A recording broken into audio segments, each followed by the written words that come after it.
Երկու երկրների սահմանային անցակետերում տարածքի և կանգառների սահմանափակման խնդիր կա։ Հենց այդ նպատակով անցակետերի բարեկարգման և ընդլայնման աշխատանքներ են ընթանում։ Այս պահին իրանական անցակետում ավելի քան 500 հայկական բեռնատար մեքենաներ սպասում են բեռ-բարձելուն, որ մուտք գործեն Հայաստան։ Այս քանակի մեքենաները մեծ խցանումների պատճառ են դարձել և նույնիսկ փակել գլխավոր մայրուղին։ Երկար ժամանակ է այս խնդրի վերաբերյալ քննարկումներ ենք ունենում հայկական կողմի հետ։ Թեման առհասարակ ոչ մի կապ չունի ներկա պատերազմական իրավիճակի հետ։ Հայ վարորդները անցնում են իրանական կողմ, կայանում մեքենաները, թողնում հերթերում և վերադառնում մեղրի կամագարակ իրենց տներ։ Եվ շատ հնարավոր է իրանական կանգառում որևէ միջադեպ լինի։ Բազմիցս են նման դեպքեր եղել։ Շատ հաճախ բեռնատարների վարորդներին մեծ դժվարությամբ ենք գտնում և խնդրին արագ լուծում տալիս։ Իրանական կողմն առաջարկում է մեքենաների կուտակումների ժամանակ հայկական բեռնատարները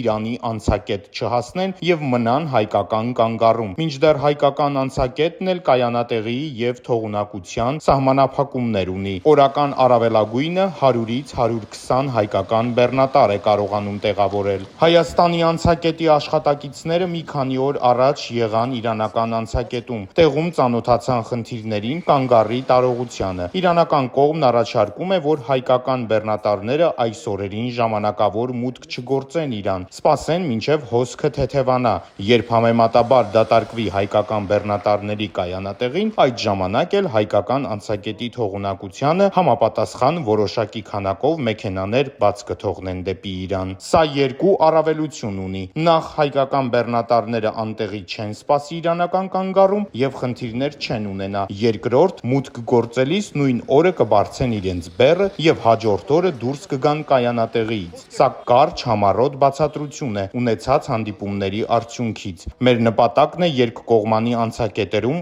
առավելագույն բեռների արտահանում և ներմուծում իրականացնել, ինչպես նաև վարորդների համար հարմարավետ միջավայր ստեղծել։ Այս պահին Հայաստանի և Իրանի անցակետերում լայնածավալ շինարարություն է ընթանում, և դա նույնպես բացասաբար է անդրադառնում բեռների տեղափոխման գործընթացի վրա։